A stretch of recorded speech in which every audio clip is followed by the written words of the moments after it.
И там часть сразу этих боевиков перетекла из так называемой цивилизованной оппозиции, сразу же перетекла в ИГИЛ, потому что там больше платят. Я считаю, что это абсолютно невыверенная, непрофессиональная политика, без опоры на реалии. Dalam dunia politik, tak ada kawan abadi, tak ada lawan abadi. Yang ada hanyalah kepentingan. Dulu, Amerika dan Soviet sama-sama membom nuklir langit.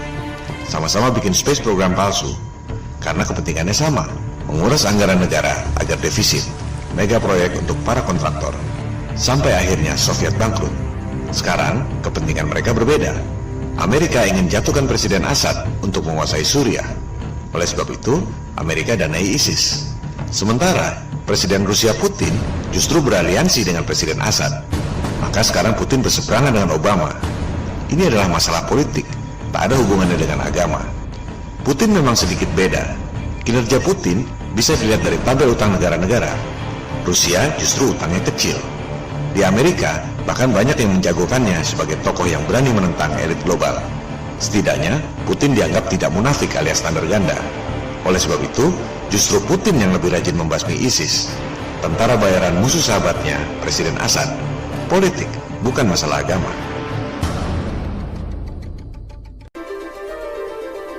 Konteks pembahasan kita adalah pengetahuan yang tak diajarkan di sekolah.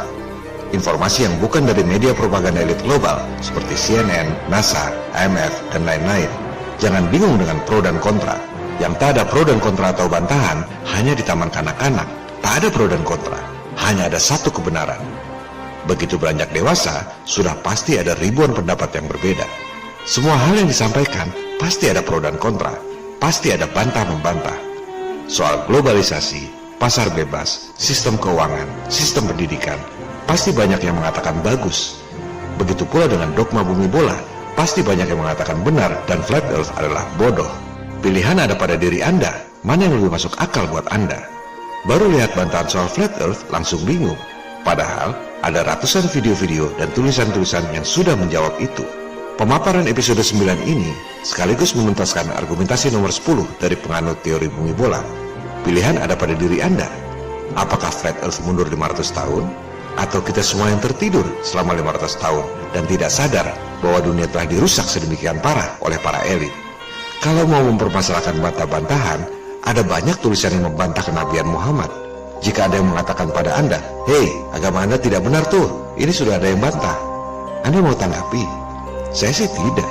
Bagi yang beragama Kristen, juga banyak tulisan-tulisan yang membantah keberadaan Yesus, dikatakan cuma mitos dan lain-lain. Mungkin ada yang mengatakan, agama Anda tidak benar tuh, ini bantahannya. Yang bicara begitu sudah pasti kurang tingkat kecerdasannya. Buat apa diladeni? Kita tidak perlu membicarakan soal flat earth kalau tak ada kebohongan dalam sistem yang diajarkan sekarang. Jadi mulainya dari kebohongan pada teori bumi bola dulu, bukan tiba-tiba bicara teori baru. Konspirasi bumi datar adalah bagian dari konspirasi global. Sistem yang dibuat untuk menguntungkan segelintir elit dengan merugikan umat manusia lain di dunia. Yang kaya tambah kaya, yang lain tambah sengsara. Kebanyakan orang memilih pura-pura tidak tahu dengan utang-utang sebanyak itu, berharap semoga tidak ditagih. Sama seperti orang di pedesaan diberikan kartu kredit, dibelanjakan habis dan tak ada uang untuk membayar. Jika Anda punya tagihan kartu kredit 54 juta rupiah, kira-kira bank akan menagih atau tidak? Pasti ditagih. Jangan mimpi. Jika ditagih dan Anda tidak bisa bayar, kira-kira bank akan kirim debt collector atau tidak? Pasti akan kirim debt collector. Itu kalau utangnya 54 juta rupiah. Bagaimana kalau utangnya 5.400 triliun rupiah? Bakal ditagih atau tidak? Sudah pasti ditagih.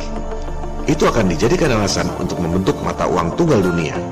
Alasannya agar perekonomian stabil, persis seperti janji sorga pembentukan Federal Reserve 1913, supaya peristiwa Panik 1907 yang sebenarnya rekayasa mereka tidak terulang kembali. Kenyataannya, Perang Dunia I 7 bulan kemudian, The Great Depression, penjarahan emas, dan lain-lain. Coba lihat berapa dolar yang dicetak selama Perang Dunia I. Tabel seperti ini tak ada di internet. Saya membuatnya dengan mengambil data dari Banking and Monetary Statistics 1860-1941 yang diterbitkan oleh Federal Reserve atau kita sebut saja Fed. Yang warna abu-abu dan biru itu adalah dolar yang dicetak sebelum ada Fed. Anda lihat, setelah ada Fed, yang warna oranye itu